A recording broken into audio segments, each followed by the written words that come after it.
আসসালামু আলাইকুম।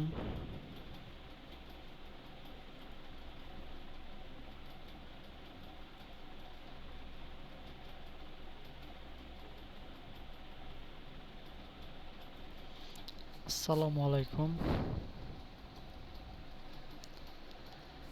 13 বছর আগে জয়নুল আবেদিনকে মারধর, হারুন ও বিপ্লবের বিরুদ্ধে মামলা।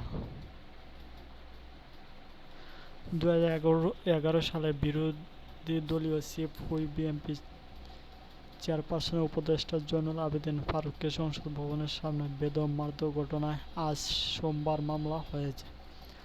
ঢাকা মহানগর পুলিশের সাবেক অতিরিক্ত কমিশনার ডিবি হারুন অর রশিদ ও ডিএম সাবেক যুগ্ম কমিশনার বিপ্লব কুমার সরকারের বিরুদ্ধে মামলাটি করেছেন জয়নুল আবেদিন ফারুক নিজেই।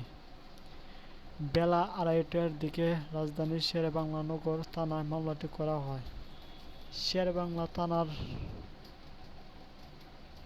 নগর থানার ভারপ্রাপ্ত কর্মকর্তা ওসি সজীব দে প্রথম আলোকে বলেন, মামলা আসামি হিসেবে মোহাম্মদ হারুন অর রশিদ ও বিপ্লব কুমার সরকারের নামে উল্লেখ করা হয়েছে। তাছাড়াও আরও 20 থেকে 25 জন অজ্ঞাতনামা আসামি করা হয়েছে।